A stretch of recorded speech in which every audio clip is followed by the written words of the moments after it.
ఓం నమః శివాయ. ఓం నమో నారాయణాయ.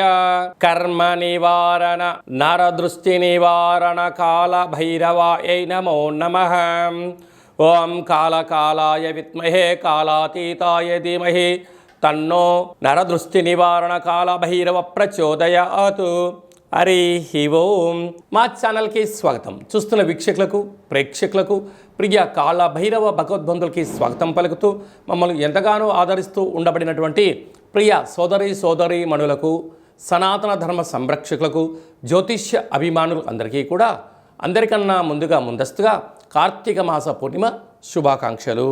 జీవితకాలంలో మాసానాం కార్తీక మాసం అంటారు. అలాంటి కార్తీక మాసంలో పూర్ణిమ తిథి యందున మహాదేవుడి యొక్క స్మరణ, అభిషేకము, ఆవాసము, శ్రీ రమా సహిత సత్యనారాయణ స్వామి వ్రతము, అలాగే కార్తీక దామోదర వ్రత కార్యక్రమాలను యథాశక్తిగా మన వీలుని బట్టి మహాదేవుడిని స్మరించడం వలన సంపూర్ణ ఆయురారోగ్యాల్ని ప్రసాదించాలని మనసారా కోరుకుంటూ ఆశీర్వచనం చెప్తూ 1/11/2025 నుండి 15/11/2025 వరకు పుట్టినటువంటి వారందరికీ కూడా ముందస్తుగా జన్మదిన శుభాకాంక్షలు. గతంలో వివాహం చేసుకున్న వారికి వివాహ వార్షికోత్సవ శుభాకాంక్షలు. ద్వాదశ రాశుల్లో గ్రహ గమనాన్ని వీక్షింపచేద్దాం. కర్కాటక రాశిలో జలరాశిలో దేవగురు బృహస్పతి సంచార స్థితి, సింహరాశిలో కేతు సంచార స్థితి, కన్యరాశిలో శుక్ర సంచార స్థితి, తులారాశిలో రవి సంచార స్థితి, వృశ్చిక రాశిలో కుజ భగవానుడు స్వక్షేత్ర సంచార స్థితి మరియు బుధుడు కలిపి సంచార స్థితి, కుంభరాశిలో రాహు భగవానుడు సంచార స్థితి, మీనరాశిలో శని భగవానుడు జలరాశిలో సంచరించడము చాలా యోగదాయకమని చెప్పి కూడా గమనించాలి. కార్తీక మాస పూర్ణిమ సందర్భంగా మిథున రాశి వారికి ఐశ్వర్యం, ఆనందం ఎలా పొందాలో, విపరీతమైన రాజయోగానికి, అపరిమితమైన ధనం సంపాదించడానికి ఎలాంటి పూజా కార్యక్రమం ఆచరించడం వలన మిథున రాశి వారికి ఎలాంటి యోగం కలుగుతుందో ఈ వీడియోలో సవివరంగా సంపూర్ణంగా తెలుసుకుందాం. మిథున రాశిలో ఏ నక్షత్రాలు వస్తాయి కనుక మృగశిర నక్షత్రంలోని 3వ పాదం, 4వ పాదం, ఆరుద్ర నక్షత్రంలోని 4 పాదాలు, పునర్వసు నక్షత్రంలోని 1, 2, 3 పాదాలు కలిపితే మిథున రాశి. రాశాధిపతి బుధ భగవానుడు.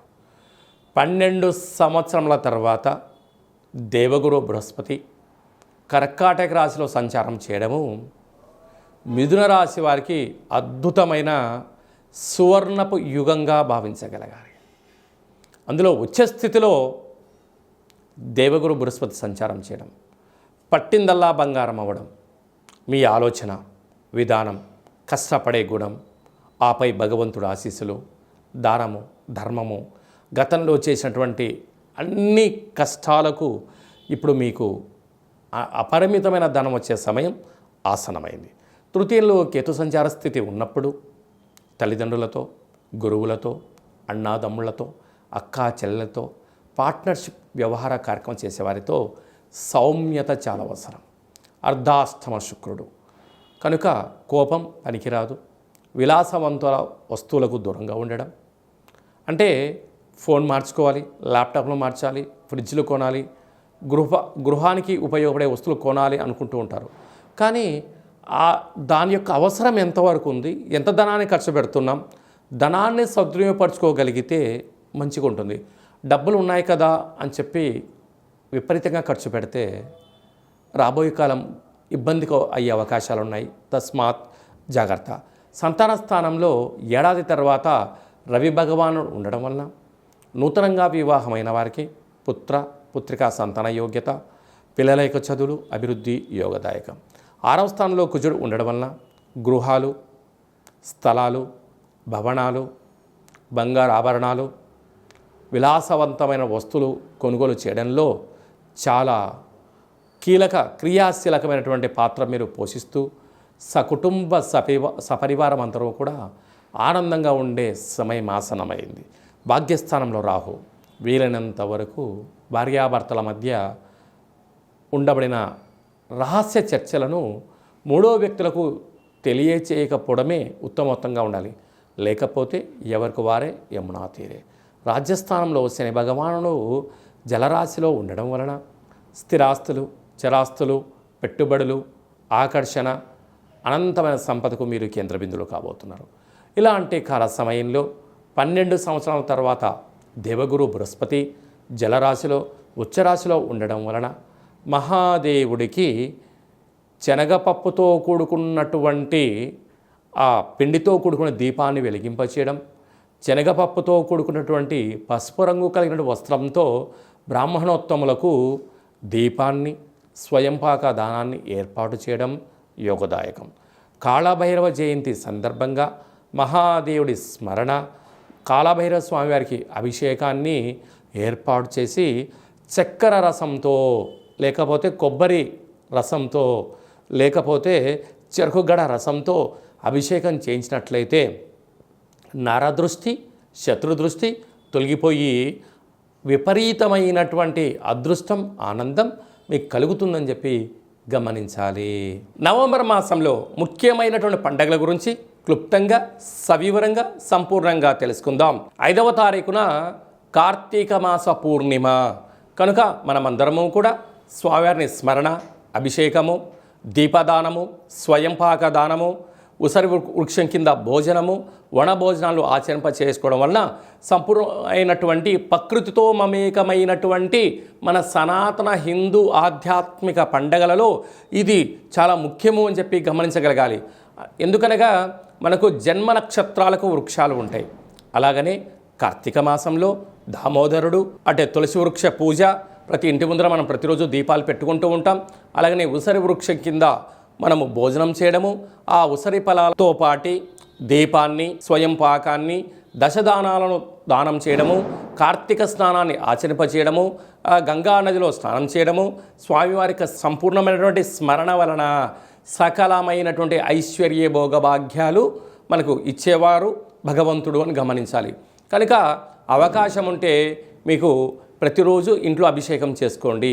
అలా కుదరలేనటువంటి వారు ఈ కింది నెంబర్ సంప్రదించినట్లయితే మన యొక్క దేవాలయంలో 1,00,000 రుద్రాక్షల ఏకమహాదేవుడికి మీ గోత్రనామములతో నిత్యం అర్చన చేయడము, 12 శివలింగేశ్వర స్వరూపాలకు నిత్యము అభిషేకము, కార్తీక దీప దానము, స్వయంపాక దానమును ఏర్పాటు చేయడం జరుగుతుంది. మరికొందరు కార్తీక మాసంలో కాశీ వెళ్ళాలి అనుకుంటుంటారు. అలా వెళ్ళలేనటువంటి వారందరికీ కూడా కార్తీక మాసంలో కాశీ క్షేత్రంలో గంగా నది ఒడ్డున మహాదేవుడికి జలాభిషేకము, గంగాభిషేకం చేయించి 1,00,000 ఒత్తుల దీపాలను దానం చేయించడం జరుగుతుంటుంది. మరికొందరికి భూకైలాస క్షేత్రం అయినటువంటి క్షేత్రంలో మహాదేవుడికి స్మరణ, ధ్యానము, అభిషేకం చేసుకోవాలి అనుకుంటుంటారు. అదే గోకర్ణ క్షేత్రం అండి. ఆ క్షేత్రంలో కూడా మీ యొక్క గోత్రనామములతో అర్చన, అభిషేకము, కోటి తీర్థ మహాస్థానంలో దీపోత్సవ కార్యక్రమాలకి అవకాశాన్ని మనం ఏర్పాటు చేయడం జరిగింది.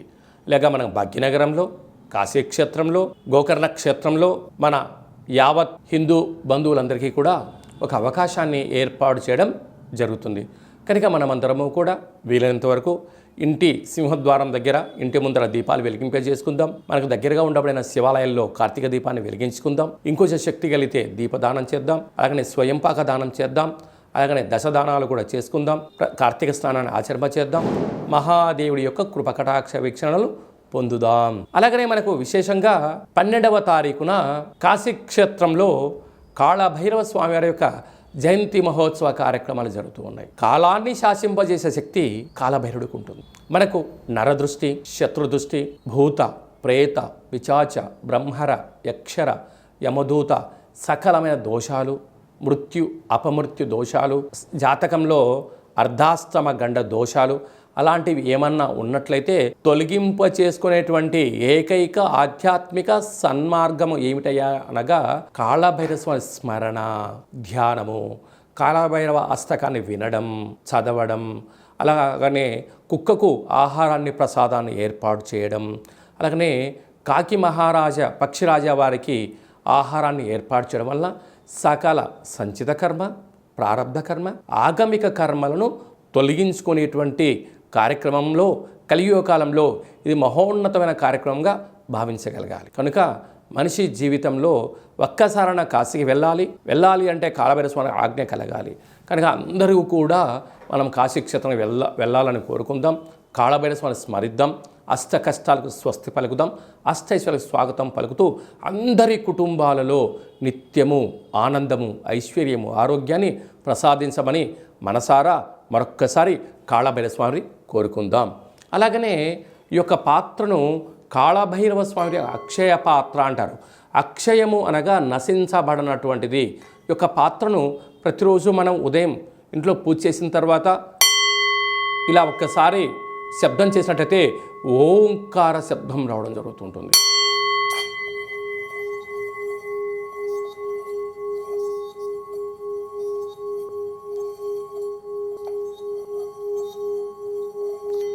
ఇలా ఓంకార శబ్దాన్ని మనం ఇంట్లో సృష్టించడం వలన ఇంట్లో ఉండబడినటువంటి జ్యేష్ఠాదేవి బయటికి వెళ్ళిపోవడం, గ్రామంలో సంచరిస్తూ ఉండబడినటువంటి మహాలక్ష్మీదేవి ఇంటికి రావడం జరుగుతుంది. ఈ అక్షయ పాత్రతో పాటు మీకు కాళభైరవ స్వామి వారి యొక్క హోమము, మీరు ఎంత బరువు అయితే ఉంటారో అంత బరువు కలిగినటువంటి కనకములతో అనగా రూపాయి కాసులతో తులాభారం చేయిస్తూ ఈ అక్షయ పాత్రను మీకు అందజేయడం జరుగుతుంది. కనుక ఆసక్తి గలవారు ఈ కింద నెంబర్ని సంప్రదించి అక్షయ పాత్రను సొంతం చేసుకొని ఇంట్లో ఉంచుకోవడం వలన సకల ఐశ్వర్యం మన సొంతమవుతుందని చెప్పి గమనించండి. అలాగనే మీ వ్యక్తిగత జాతకం తెలుసుకోవాలనుకుంటున్నారా? మీ పేరు, పుట్టినటువంటి తేదీ, నెల, సంవత్సరం, పుట్టినటువంటి సమయం రాసి వాట్సాప్లో మీరు పంపించగలిగినట్లయితే సంపూర్ణమైనటువంటి 100 సంవత్సరాల జాతకాన్ని వ్రాసి పంపించి మీరు పుట్టినప్పుడు గ్రహ గమనాలు ఎలా ఉన్నాయి, ప్రస్తుతం ఎలా ఉంటున్నాయి, రాబోయే కాలంలో ఎలా ఉండబోతున్నాయో సవివరంగా సంపూర్ణంగా తెలియజేయడం జరుగుతుంది. అలాగే చాలామందికి పుట్టినటువంటి కాల సమయంలో డేటా ఆఫ్ బర్త్లో లేనటువంటి వారికి